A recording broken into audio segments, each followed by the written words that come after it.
I couldn't have wished for two people with whom to have this discussion, who are both dear friends and incredibly thoughtful. So where I want this to go today is have a very thoughtful discussion. And sometimes we may disagree, and the best way to disagree is obviously in the most civil manner, and both these gentlemen have that. I'm going to first tell you what the problem is. I'll explain to you why it's done, and then I'm going to end with a plea for zero tolerance. If you're still eating, no, it's not about that. It's just that I'm going to get a little graphic.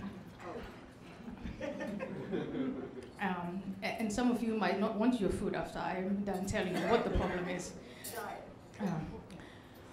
So what is the problem? It's called female genital mutilation by the World Health Organization. It's a procedure that is done to little girls, and it comes in various ways. The most serious and most dangerous one is called infibulation, and it is a procedure where the clitoris of the girl child is removed as much as it can be removed. The inner labia are also removed. The outer labia is scraped off, and the opening of the vagina is made to scar together. Two small holes are left, one for urination, one for menstruation. The next one that is less extreme is one where a part of the clitoris is removed, the inner labia are either removed or sewn together. Then there is another procedure which is slightly milder, where part of the clitoris is removed and the inner labia are sewn together. And then there is the so-called nick, where the tip of the clitoris is removed in some cultures and no sewing takes place. So that's the problem. When I was 5 years old, it was done to me. My inner labia were removed, half of my clitoris was removed, and everything else was sewn together. This is the most, I would say, common procedure in the sense that when I talk to other little girls my age, that's what we were familiar with. But about 20 to 30% of Somali girls undergo the first procedure, the infibulation, where everything is removed. The tools that are used range from scissors, razor blades, sharp rocks. There's no anesthesia that's used. Many children die after the procedure is done to them in places like Africa. The effects are immediate. The minute it's done, you cannot urinate anymore. It becomes extremely difficult, and that collects. When you're a little older, the menstruation also collects. Women have terrible problems with sexual intercourse and childbirth. We have a report here that we released this week. My foundation, the AHA Foundation, has released, and it's on the website, but I also have, I don't know if we have any copies here that you can take with you. So I'm going to get to move very quickly to the next point, which is, why is it done?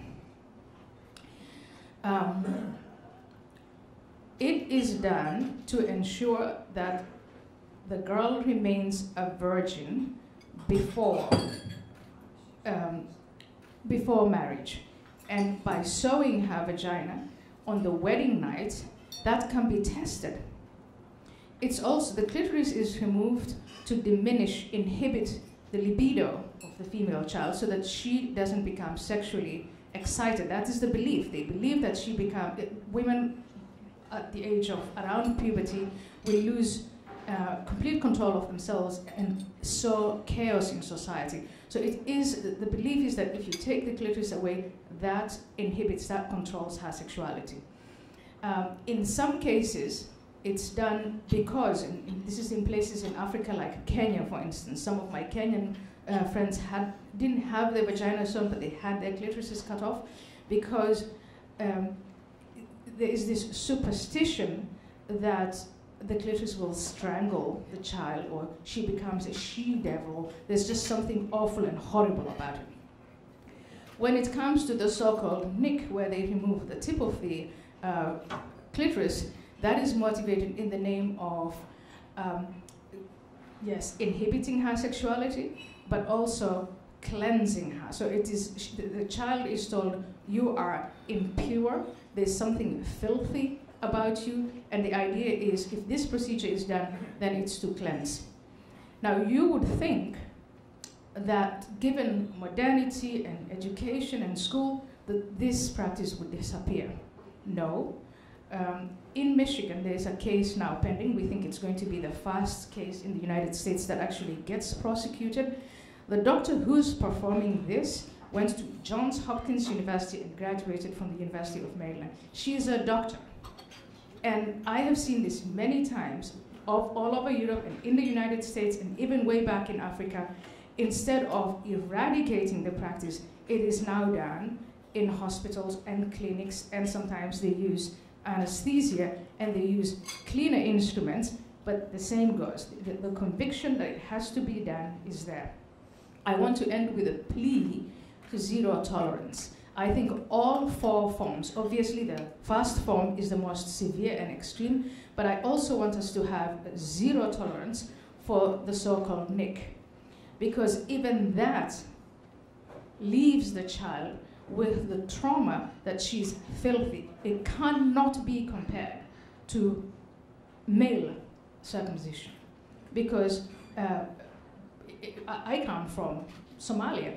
All boys are circumcised. The reason why boys are circumcised, the motivation is for health purposes. Interfering with the genitals of the girl child is to control her sexuality, to limit her libido. So whether it's a nick or infibulation, I think in the United States of America, we have to have zero tolerance for it. Now, why do I say that? I went to my pediatrician, I have a 7-month-old, and I asked her about, have you ever heard of female genital mutilation? And she said, well, that's something that's done somewhere in Africa. I said, no, it's done here in the United States of America. The Center for Disease Control says there are about 513,000 women. Sorry, million women. No, 1,000 women. I'm very bad with numbers. You can always win on that. 513,000 women who have either undergone female genital mutilation or are at risk. It happens routinely in the United States of America. Children are taken on summer vacation. It's called the vacation cutting. So for us to pretend that this is something that happens in some faraway country, I think is the wrong approach. It is sticking our heads in the sand. And I've seen this in Europe. The discussions come up, and we see that as through immigration, the communities from countries that have this practice, when they come, they don't leave the conviction at the airport or at the port of entry.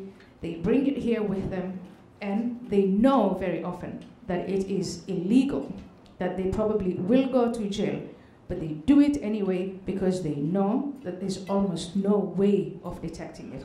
And my activism and the activism of my foundation is to push for outreach, for education, to educate the medical community, to educate in general Americans about this problem, but also to push for a method of detection, because without that, I don't think we can enforce any of the laws that we pass. I agree completely with everything that my friend has said, and if I could press a button and totally and completely eliminate all forms of female genital mutilation, we would be together and we would be pressing that button and do it. So let me tell you about a conversation that I had, and I have to be a little discreet because I had a lawyer-client relationship with a group of people in Michigan who were involved in what they regarded as a compromise method. And what I want to put to you is the question about whether perfect is the enemy of the good in this situation, and whether there is room for trying to alleviate the situation. And I know that your position is zero tolerance, and I would be very interested in hearing, after you hear my presentation, whether or not there is an alternative to zero tolerance if zero tolerance wouldn't work. That is, if we couldn't totally eliminate it. So I got a call from a group of people in Michigan who claimed that they practiced a different form.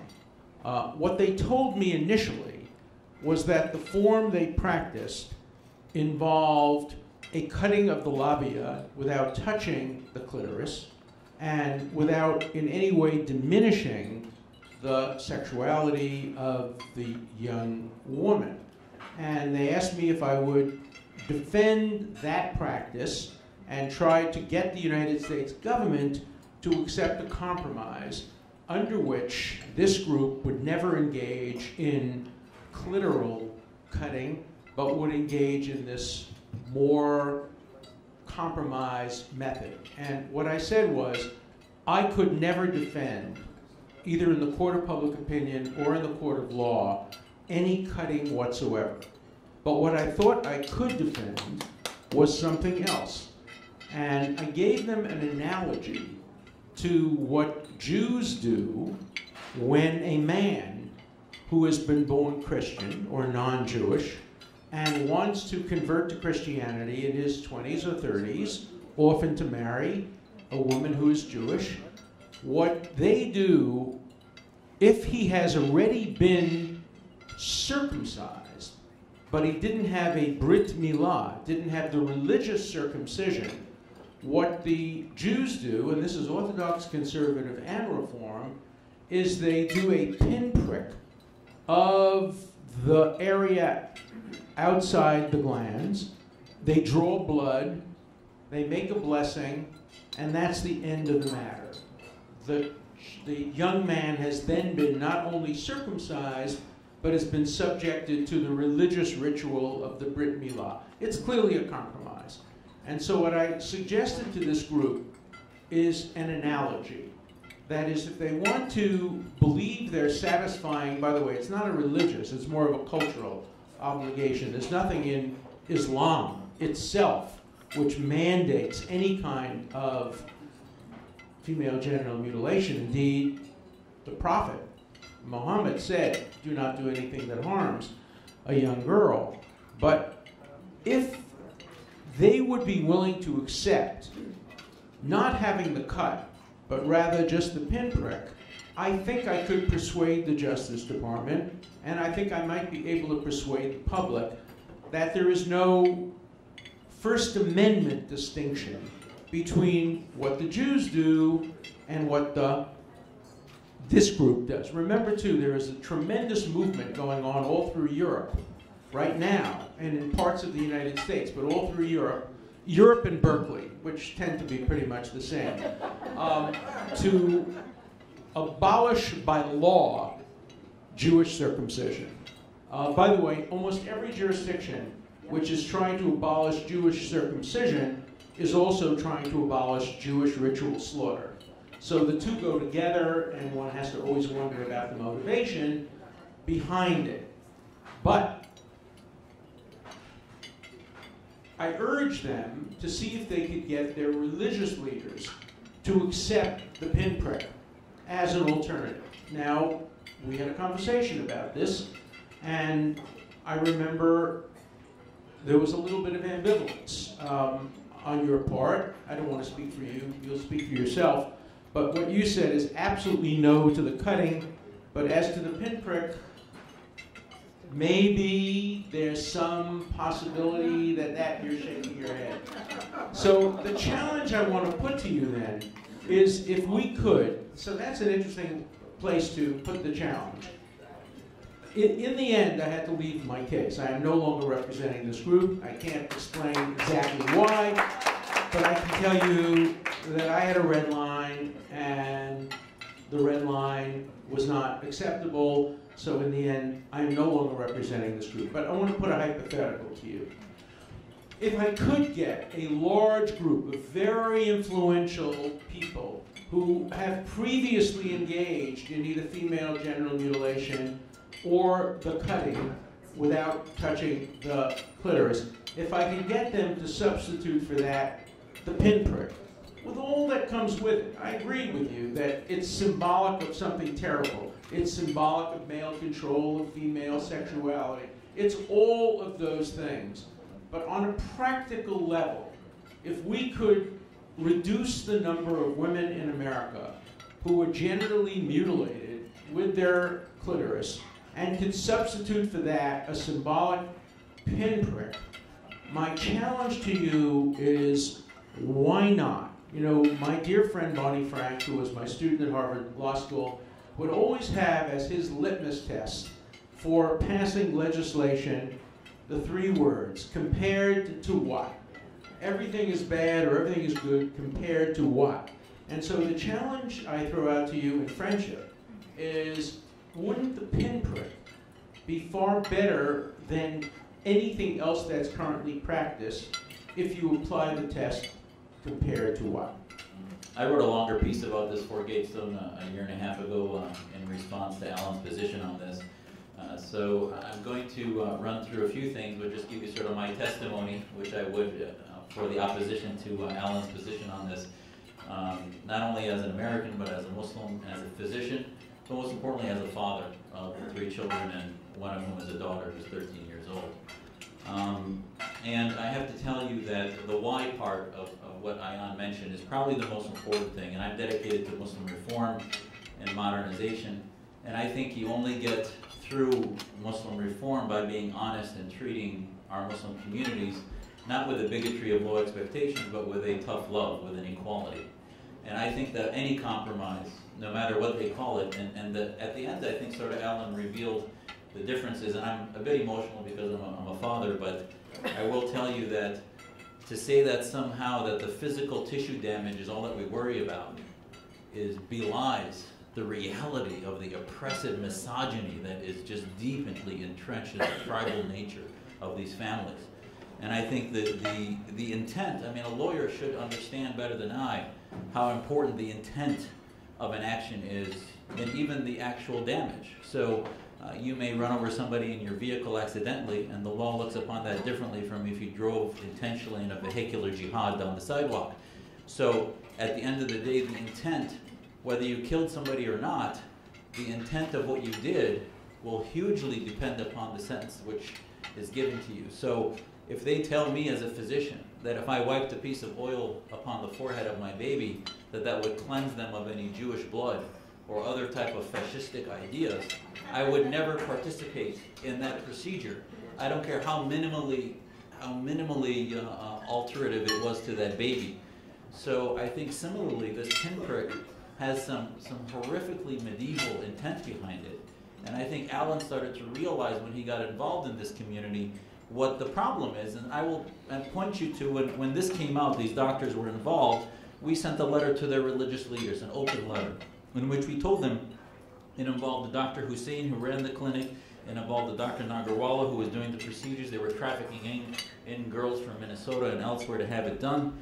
And basically we appealed to their leadership and said, look first of all on your website, the letter in which you condemn the procedure, you don't actually condemn the procedure. Their letter on their website in May 2016 told their followers in the Dawoodi Bohra community, which was an offshoot of a Shia community that actually in some things is pretty moderated compared to a lot of the Islamic communities, but in this issue they're not. And I will admit there are some cultural aspects to this, tribal aspects, but the lens I look at is if you can take away the religious oxygen from this, you will begin to take away most of the oxygen globally and impact at least the 1.6 billion Muslims in the world that use theological underpinnings for this. And the Dawoodi Bohra community in Michigan is one of those. If you look at their letter, it was obvious within 5 minutes of reading the letter, they told their community, don't do this because it's against the law.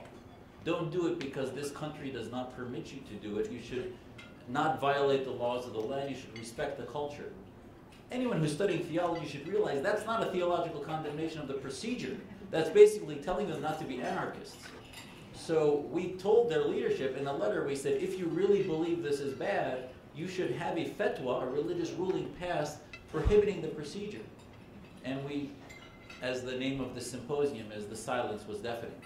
So ultimately, this is where I think we have a bigotry of low expectations, where we say, well, let's look at sort of like handing needles, clean needles to drug addicts. Let's give them clean needles so we don't transmit the HIV. Let's have a lesser of evils, if you will, so that we can mitigate the harm that's done. Not a bad idea. Okay, so as a physician, I do support that thing, and that's why I brought that as an example, which is the bigger picture here is Islamic reform.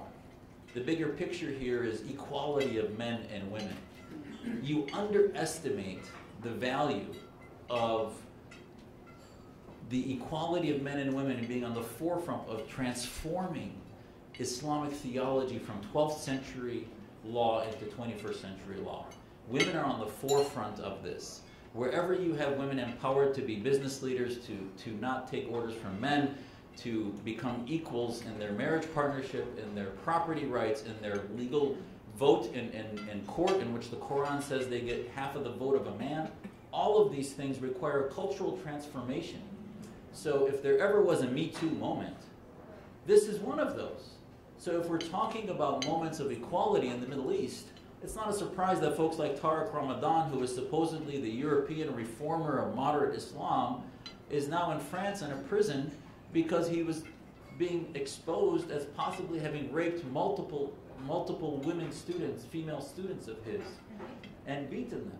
So let me give you another example. If you look at what the Islamic position is in the Quran, there is a passage that's interpreted by many of these Neanderthals with beards and robes, in which they say it's okay to beat a woman. And the word, I can give you a moderate reformist interpretation in which the word daraba actually means go on strike. So actually my father and my grandfather, who's a Sharia court judge, taught me that means you may separate. So just like go on strike can mean separate from your work so that you protest, that passage permits divorce. Well, the Wahhabis say strike means hit. So what is the moderate interpretation, which I believe is equivalent to what Alan's trying to do in the nicking procedure? They say, well, as long as you leave your elbow on your waist and you use a little stick that breaks when you hit your wife, you may strike her with a little misflop, which is a soft stick, so that you make the point that you are in charge of the household, but you don't hurt her and physically harm her. Do you know where the concept of the rule of thumb comes from? The rule of thumb is an American common law principle that says, this is America, 1850, 1860, a man may strike a woman with a stick as long as it is no wider than his thumb. That's where the rule of thumb, so if you ever use the word rule of thumb, do not use it without explaining. So sexism knows no borders, knows no boundaries, and so as we speak to Muslim communities, I hope you realize that sometimes giving them the cover of religious liberty actually will cause the incubation of bigger problems and make you say, where are the moderate voices of Islam? If you allow them to shield themselves in nicking procedures, you will actually then create an incubator in which they tell you they're doing nicking, they tell you they're doing just whatever it is, and you haven't treated the root cause. And it's exactly what we're doing with terrorism, it's what we're doing with our approach to foreign policy, country by country, instead of ideologically. I want to read you what an imam in Northern Virginia said last year when he was giving a speech. He said basically on the contrary, you see in societies where circumcision of girls is completely prohibited, and this is not Dawudi Bora, this is a Sunni Islamic society of North America imam in the Sunni tradition, mainstream, so-called mainstream Islam. On the contrary, when you see circumcision of girls completely prohibited, hypersexuality takes over the society, and a woman is not satisfied with one person, two person, or three. God forbids this type of hypersexuality. Even in Muslim societies where they prohibit circumcision, they must use a mistaken practice to prohibit that tradition, and they end up causing a lot of damage to the sexual life of all people in society when they don't allow circumcision. That is the intent in which these Neanderthals think that somehow girls are born hypersexual and that needs to be tamped down. sex. That's right. Exactly. And actually, then you get laws in Saudi Arabia in which rape is permitted because men's hypersexuality is part of their natural nature. So therefore, they permit rape. Even in marriage, there's actually a position in which a woman who's married to a man may be, and again, pardon my language, sodomized, other things that are just unbelievable, permitted theologically because they say, now that's not the theology. Until the 1950s, rape was permitted in the United States in the context of marriage. That is, the common law said a man and a woman are one, and he is the one, and you cannot rape yourself. Therefore, rape could not occur. It was in 1970 that the New York Court of Appeals finally reinterpreted the rape law to permit prosecution of a married man for raping a woman. That included, by the way, a woman who was separated. As long as she wasn't divorced, technically, he could come into the house in the middle of the night, force her to have sex at gunpoint, and would not be guilty of rape until 1970. So these things are not unrelated. I want to, last couple of minutes, just tell you sort of what I've been doing in the medical community. I am one of the delegates of the AMA from Arizona. As the previous president of the State Medical Society, I presented a resolution to the AMA in which the AMA had been clear zero tolerance for FGM. But now there was a piece put out by a couple physicians out of Case Western and one in New York in which they called for a compromise, in which Alan's position was presented as part of the Journal of Medical Ethics. And what I am formally trained in is bioethics. I do bioethics training and consultation for 20 years. And I said, this is horrific because the position is not just tissue trauma, it's psychological trauma. And I'm actually trying to start not only a perception of FGM, genital mutilation, but female psychological mutilation. Because that's actually exactly what happens in these scenarios. And whether you have a nick or whatever it is, they're still having their identity mutilated and oppressed by the fathers, by the uncles that do that procedure. And they tell them they're dirty until they have some type of theological procedure done. The AMA then debated it. My biggest opponents were the American College of Obstetrics and Gynecology, the American Academy of Pediatrics, in which they had this false equivalencies with plastic surgery procedures, transgender type of sexual change procedures, etc. They were worried there'd be some collateral damage to procedures done to teens and other things. And I said, listen, this is not rocket science. It's all about intent. When the theological intent is done to cleanse the hypersexuality of that girl, it's very different from a procedure done for repair of genitals or other things done because of trauma, etc. And it's not that complicated. Ultimately, the AMA did, despite heavy debate, end up agreeing with us. It still has a zero tolerance position. It's been part of their policy. Surprisingly, even though there was a ton of media there, we couldn't get them to cover it because they just didn't want the public discussion of it.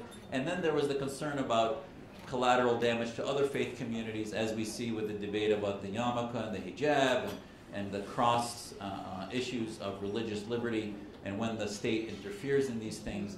And I will tell you that we have to be careful that we not take 21st century debates where the organization that demands Citizens United for the Separation of Church and State, which is a far-left anti-religious organization, that debate in the U.S. confuses the fact that in Islam we're having 13th century debates, not 21st century debates. We're still heading towards that enlightenment, which heads towards the Jeffersonian concept of religious liberty.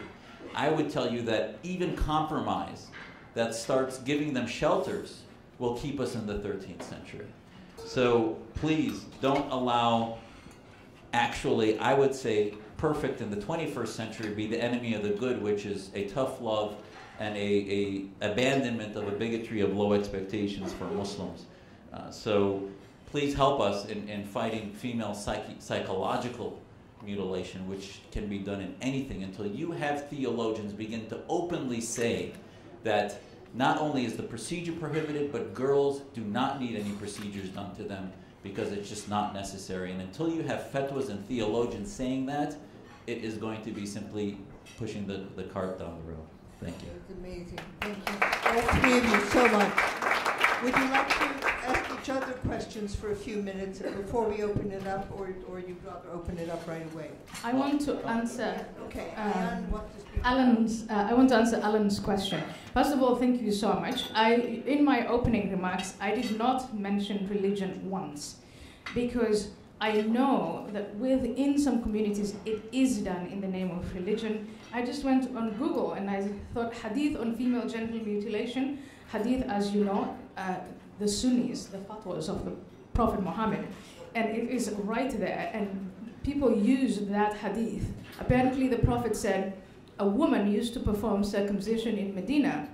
The Prophet said to her, do not cut severely, as that is better for a woman and more desirable for a husband.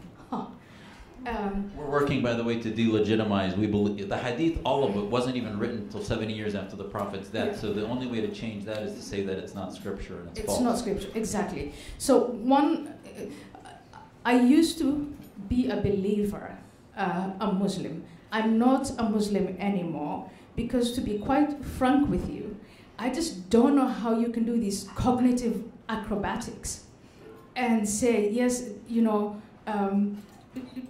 it's okay to beat a woman and it has to be the size of, because God sanctioned it. It is like, no, it's not okay to beat a woman. Not even with a stick the size of your thumb or the size of a toothbrush. It's just not okay.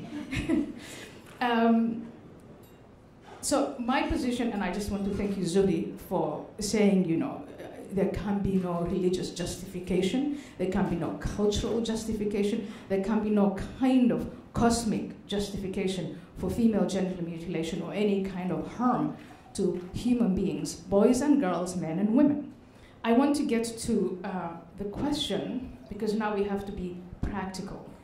And the question that Alan put to me is a question of pragmatism, right? It's a question of reason. If you start with the position of zero tolerance, isn't the perfect the enemy of the good? So, hypothetically, not morally, not anywhere, but hypothetically, and in the name of pragmatism, if I were to come to your position, by the way, the one thing I passionately disagree with you is that the pinprick is not the same as, the pinprick to girls is not the same as what grown-up Jewish men do. This is done to children. It's done to 3-year-olds, 4-year-olds, 5-year-olds. They have no say in the matter at all. And a pinprick on an area of 3 millimeters, 4 millimeters in size total, is a much more slaughtering procedure than on a much larger penis. Right. Yeah. And so when we've talked about the intent, we covered that very, very well. But then we go to the hypothetical question. If we were to stop infibulation, the 3 severe ones from happening, if people would be satisfied with the pinprick, in that hypothetical question, you have to go back to the intent. If they're cutting the clitorises and sewing the vaginas to keep these girls virgins and to limit their libido, they would never be satisfied with that ritual. Pinprick. There is a doctor here, a pediatrician, Dr. Laurie Frazier, who has seen so many of these children. And I think one of the things that we were talking about when we just walked in is people who practice this and who do it to their children, the ones they love the most, are not going to change as easily as we think they're going to. They go to great lengths to cover up. They go to great lengths to script. I really want to call you, Laurie, to tell us about that, the case in Michigan and how they paid $75,000 to a Swedish doctor to give the jury expert opinion that was to persuade them not to have this done. And when 2 examiners look at a child and one says, the child has been mutilated, and the other examiner, the Swedish expert, comes along and says, no, nothing much has happened, I think we cannot go to your hypothetical situation if there is no way of objectively detecting the problem? That's a very important pragmatic response to my pragmatic argument. And for me, there are two issues. There's the empirical argument and the moral argument. The empirical argument is one that could be subject to an answer, and that is, if the pinprick were to be widely practiced by groups like the one that asked me to represent them, would it actually reduce the number of clitoral intrusions? And that's an empirical question. You might be right that it wouldn't, they would just cheat, but I might be right that it would, and then it raises the moral question. Assuming that we could reduce substantially the number of clitoral cuttings and substitute for it the pinprick, is that morally justified in light of the fact that the intention is clearly subordination of women to men? But you know, that's true of every religion. In my religion, every day, Jewish men recite a blessing. Thank you, God, for not making me a woman. You know, every so often I have to urinate in one of these porta-johns, and I go into this porta-john and it's disgusting, and I say to myself, thank God you didn't make me a woman. So but can Alan, understand. Alan, the equivalency, I didn't mean to interrupt you, but it's really important not to equate where Islam establishment is today in 2018 in its treatment of women to where Judaism in the West and Christianity is, and it's, I mean, there are things, we're just way behind. There's no question about that. I agree with that. But, you know, the Catholic Church's refusal to allow women to become priests, the Jewish Orthodox religion separating men and women at prayer, all of these go back to medieval notions that are no longer acceptable, which is why I wanted to raise one question. So when I met with this group, I met with them here in New York, and they brought 50 women to try to convince me that this was a very good thing for women. They brought me women of every age, from about 15 on, including a group of women who had just been subjected to the cutting. Remember, the pinprick is just hypothetical. That hasn't yet been adopted. They had been subjected to the cutting, and they were saying, please don't deny us this right. It's very important to us. It's part of our tradition. We look forward to it. It was a very convincing show. In the end, it didn't convince me, because I think when I meet Orthodox Hasidic Jewish women, they also make the same kind of argument. And, you know, Judaism has its problems too. Within Hasidic Judaism, Please, before you go on, I just want to let the audience know that the assumption is it's the men doing this to women. When it comes to female genital mutilation, it is women doing it to women. The whole practice is upheld by women. It's misogynistic. When my grandmother said, oh, but it was done to me. Of course. So, of course, I have to carry the tradition on. Of course. And that's the most compelling way of trying to eliminate the misogynistic element of it, because it has women incorporating the misogynism and making it part of the tradition. I just want to make one more point. Among Hasidic Jews, there's this horrible, horrible tradition of after the young boy is subjected to circumcision and the foreskin is cut off, the moil, the man who does the circumcision, then sucks the blood and makes it stop. And no, I'm saying it's a tiny, tiny group, but it's horrible. And there have been case after case of herpes being transmitted from the man to the child. Here's my point. The mayor of New York, a liberal de Blasio, was asked to cut that out, to demand that it stop. And his answer was, no, I can't do it. The First Amendment won't permit me to do that. And so we do have First Amendment considerations here. And one of the reasons that I was opting for the compromise, by the way, I'm no longer opting for the compromise, because you have had a very big impact on my thinking about this, contrary to somebody else from Martha's Vineyard, Professor Schrader. Professor Schrader, who is a very distinguished professor of anthropology at the University of Chicago, has become a champion of some kind of compromise. And so on cultural grounds and on First Amendment grounds, look, these are very hard questions, and I just want to end by saying we all live in this very dangerous place called the meantime. We would all love to be in a place ultimately where we could sit back and say we've solved the problem, there's no more female genital mutilation. But we live in the meantime. And the real question is there anything we can do in the meantime? And I think this has been a fantastic debate because you've gotten me to change my mind on things. And I understand the psychological dimensions and the psychological Can I put that on my issues. resume that I got Alan Dershowitz to change his mind? Absolutely. It's going to be on my CV. Absolutely. But you've changed my mind from a point of where I thought the compromise was a good thing to where I'm not sure. I'm still not sure. And because I want to weigh the psychological impact against the practical impact. And that's why I'm left a little bit in limbo.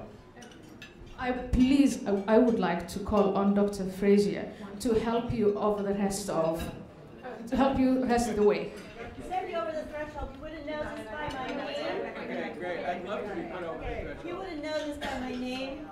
Dear Professor Dershowitz, I have 2 Brit Milahs on my dining room table. And you know what you call an uncircumcised Jewish baby? A girl. I had one of those too. I had 2 Brit Milahs. And I have a husband who was educated at Berkeley, if that tells you anything. And I've been subject to the onslaught of those Berkeley anti-circumcision people in San Francisco, which it's a very different thing. My personal clinical experience is there can be no compromise because this is not the same tissue as we've alluded to. But in order to do this to a young girl, you need to forcefully hold her legs apart and stick a pin in her clitoral hood. Right? That's what you need to do. It's a tiny area. And you can damage her clitoris. Who's going to enforce this procedure? Yes, a physician may not be able to see this after the fact because it's an area that heals very well. And as someone who's examined and is expert in the anatomy of prepubertal children, I've examined 25,000 children for child sexual abuse. This is a very difficult thing to determine other than the type 3 infibulation that we've heard about. It is psychologically traumatizing to girls who are not of an age to understand the implications of what this means to them later in their life and to choose. And we've been very careful at the Penn State Dickinson Conference where I met the AHA Foundation people that we formulated this as a child rights issue. What women do to their bodies, even if they're under the influence of their culture and their religion, if they choose to have this procedure and they're over 18, that is not for us to make a decision about because there are many things that people can do to their bodies. Also, I've been asked to look at the procedures that are done for medical reasons to children under the age of 18, and there are medical genital procedures that are absolutely acceptable within the medical communities for their health and well-being. So I would advocate, if you've changed your mind, to put in another letter to the New York Times and state that for us. Let me ask you one question. Yes, Just sir. a question to you. In doing research for this, I discovered that a lot of mothers, particularly, of young girls who are 13 or 14 or 15, do a procedure on their young girls which reduce the size of the labia for aesthetic reasons. Would you think that would be permissible? Now, the intent is very clearly different, and the purpose is different, but it does involve surgical procedure on the sexual organs of a young woman who is below the age of 18, a young girl. First of all, they're not done in that age group of a girl. They have to wait till they've completed puberty. That's very rare for complete. 14 or 15. Sometimes. Okay. And most of the time they're done because the labia have grown so large as to protrude beyond the labia majora, and they're causing extreme irritation. Women wearing clothing, and they're subject to irritation, to bleeding, to infection. So it's not a purely cosmetic procedure. It's a medical procedure. And that's why they're doing it. And we see them, sometimes they're asymmetric. We know that girls can grow one labia way bigger than another. and it can be very distressing because it bothers them in sports and just wearing clothes. So that's a truly medical procedure. Okay. And so there are medical procedures that we're advocating: infections, abscesses, cancer, cosmetic procedures. What is your position on male Jewish circumcision if you were to be convinced that there was no medical benefit, that it was purely a religious cultural issue? So I can give you some background. I trained in pediatrics in the mid-'80s. When the American Academy of Pediatrics first made their statement that male circumcision had no medical benefit, Right. as a residency group, we refused to do circumcisions in the newborn nursery because it had no medical benefit. Since that time, through more research, the American Academy of Pediatrics changed their opinion that maybe, maybe not. And now there is clear, some medical evidence. There are medical conditions that men do not have if they are circumcised, And including women and their women partners. and too. their women partners, including the transmission of HPV, including the transmission of HIV, which are two different viruses, if you don't know that. Anyway, and cause different problems. But in Africa, it's recommended that men be circumcised because it significantly reduces the transmission to women of human immunodeficiency virus. If I can, I think one really that you just reminded me of, there was a lady by the name of Fumbai Ahmadou. She's from Sierra Leone, and she underwent FGM after the age of 18 and is very proud of it because she says in Sierra Leone it's called genital equality surgery because they're so twisted in there. Right. She actually advised the UN, advised UNICEF in order to have limited procedures done globally. Right. So that, I think, speaks to the slippery slope argument to what happens when you normalize any type of procedure. Correct. To where you have advocates like this who I think Tucker at Fox had her on, and it was just amazing that she was horrific, and yet she just normally said, this is about equality. We want to be circumcised just like men. And she ignored the intent and all these things. So I will say, and I think another really important distinction is the fact that is obvious, is we're having this conversation not in Saudi Arabia or in Egypt where you want to have a limited, try to limit the damage done to, instead of having 500 million women with damaged, completely damaged genital tracts, why not just have a small neck? I get that maybe in a tribal sense, but in America, this is where we set the trends globally, and we can't allow these types of things because of religious liberty issues. But So also, I'm very proud of my work in Saudi Arabia. I go there every year to work with the government, to work in child abuse, and I feel like I've had a role in the slow liberalization of what is happening, including the establishment of rape crisis centers that help women receive treatment, including the work with Dr. Maha Manif, who received an award from President Obama in her work against domestic violence and against child abuse. And so I don't think I think Saudi Arabia has some real human rights and women's rights issues, but I also feel that working with them and their very educated population is having some progress. So I just want to make one more point on the Yes, thank you. the environment. Thank you so much, Doctor. Thank you. Yeah, thank you, Doctor. Thank you.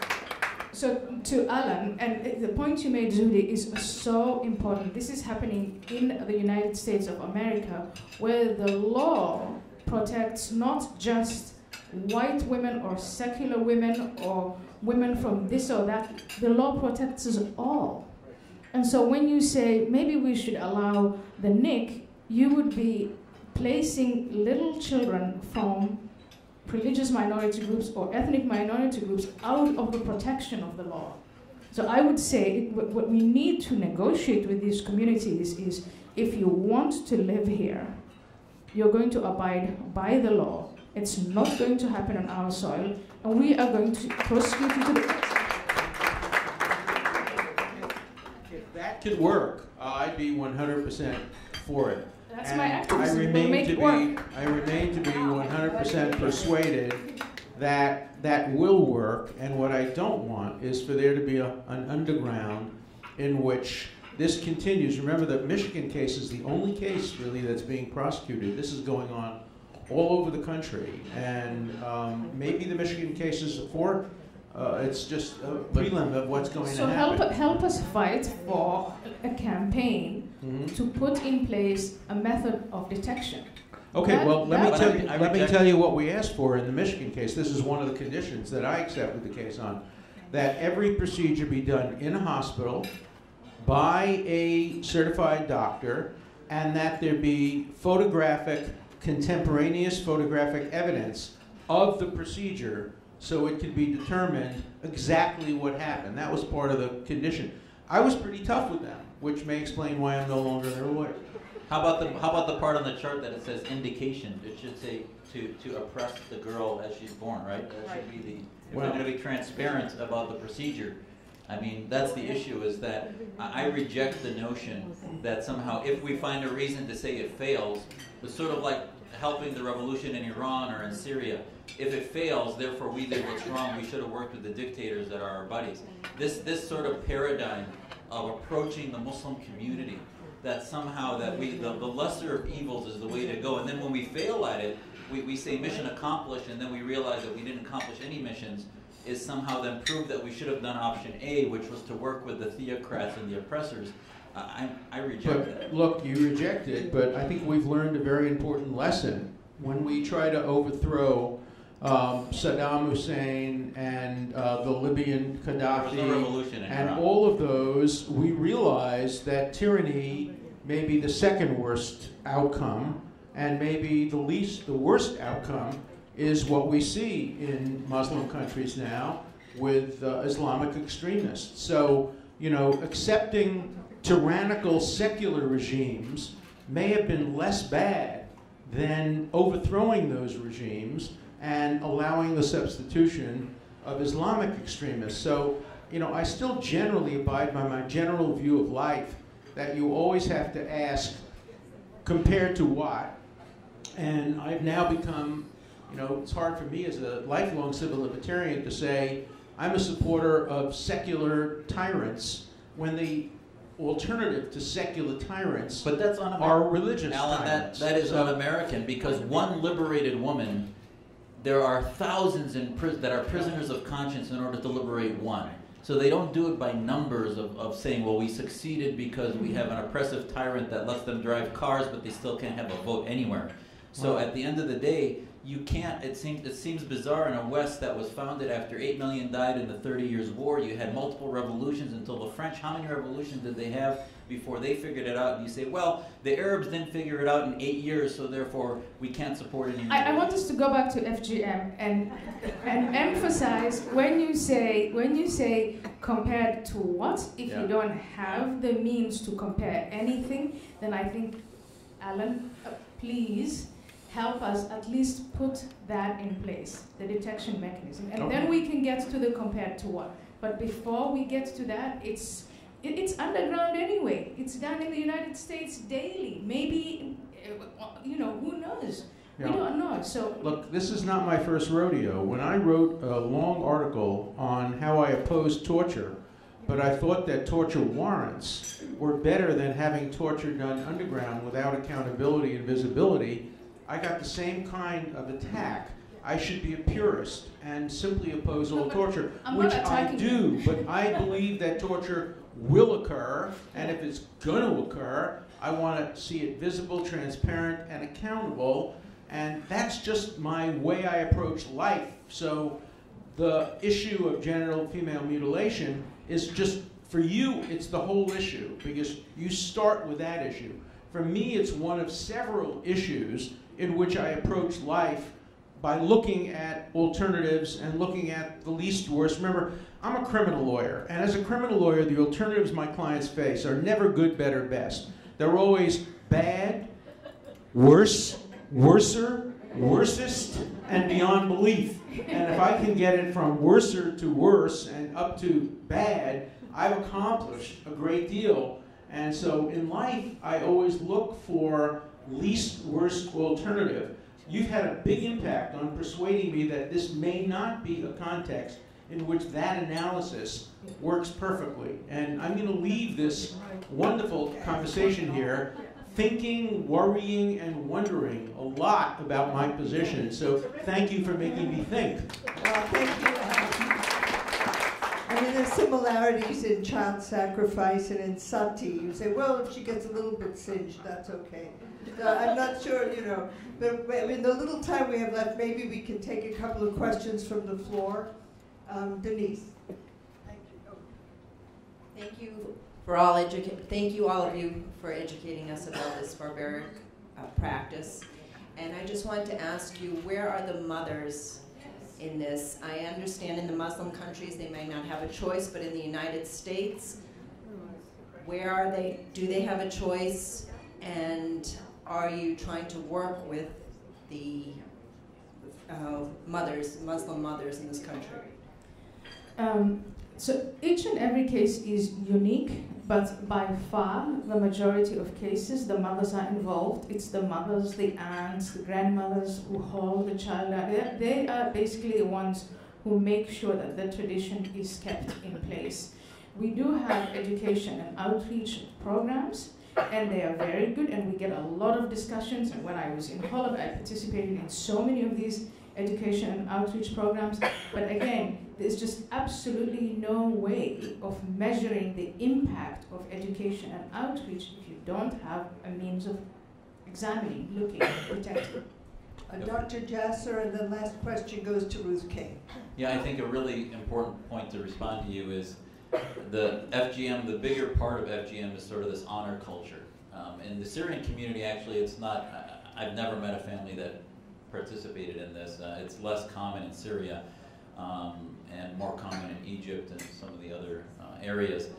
But having said that, the honor culture, where girls who get pregnant before marriage end up getting locked in their room, getting abused. If they decide to date, they become pariahs in their family, or they're abused and trapped in their homes until they comply with their parents. So this is really the issue, is that there are mothers that either they participate in FGM or they don't. The ones that reject it, their kids never get it. It would be very unusual for, and correct me, for a mother to disagree with it and still have it be done to their daughters. I'm not aware. Usually they're accomplices in insisting that be done, and that's why I think you expand, and that's why Ayan, I think, has been very vocal on the honor violence, the honor abuse culture, because it's all in the same way. And if you're going to erode FGM's oxygen, it's going to happen by I mean, when I've seen judges in America, in New Jersey, in Arizona, and elsewhere, say, oh, this is not honor violence, it was just a crazy dad who ran over his daughter because he thought that she shouldn't be dating, but it had nothing to do with honor, this is dishonor, and it's un-Islamic. Well, how can we work in reform when the own judges in this country refuse to acknowledge the weight of tribal theological interpretations that the girls don't have the right to decide on their own if they date or not? So the honor culture is really how all of you can help us expose the impact and pressure on girls. That's enormously helpful. Last question to Ruth King. Alan, I want to ask you something as a lawyer. I know that parents are jailed when they leave a child in an overheated car. Shouldn't there be a lawyerly, legal implication against mothers who submit unwilling children to this type of mutilation? Yes, and in fact, I think there is some movement toward trying to hold parents responsible for this. Of course, the First Amendment may intrude. The First Amendment does prohibit any restraint on the free exercise of religion, and we know that the First Amendment allows parents to mal-educate their children, to send them to inferior schools that are religious in nature. And as you know, there are some schools in the United States, without focusing on any particular religion, which do not prepare their children to live in the real world, and parents have a First Amendment right to mistreat their children in that way. It would be a tough First Amendment case, but it would be... There is no amendment that defends the right of a woman who leaves her child in a car. That's right, because there's no religious basis for leaving your child in a car. I mean, the hard case would be if somebody read the first book of the Bible and said, I'm going to take my child to Mount Moriah and sacrifice my child, and then unfortunately God didn't come down and stop the sacrificial aspect the way God came down with Abraham. The First Amendment generally requires a balance between the right of the parents and the harm done to the children. I think you can make a strong case that the harm done to the children here way outweighs the religious rights of parents. But it would not be an open and shut case. And the analogy to the leaving the child in the car would be difficult. The closer analogy would be a parent who doesn't feed a child on Ramadan, and the child needed to be fed. Say the child had an illness that required feeding on a regular basis. That would be a closer analogy, and nobody knows how that case would come out. And you have the last word, and then we thank all of you. Okay, well, thank you very much. So to answer your question, we have campaigned, my foundation has campaigned in the United States, and we've convinced 26 states to criminalize all forms of female genital mutilation. We're working on the other 24. We're working on the other 24, and if Nina will let me, I'm asking you all, please, to help us, fund us. If you are lawyers, please come and argue our case. If you have time, if you are pediatricians, please come and help in every way you can. I actually think it is achievable. Yeah, and I hope you're right. Isn't there a federal statute now, though? There is a federal statute. It's criminalized in 26 states. The one thing, after we go through all 50 of them, and we're not going to stop, then we're going to have to campaign for the detection mechanisms to be put in place. Well, I will be happy to contribute to your foundation because I think you're doing a great deal of good. Look, you know, I think there's room in this world for having the absolute argument being made. I would never try to persuade you not to make the absolute argument. The question is there also room for other people to make, in the meantime, a compromise argument? I came into this session believing there was. I'm leaving with some great doubt about that. Hey, we moved the needle.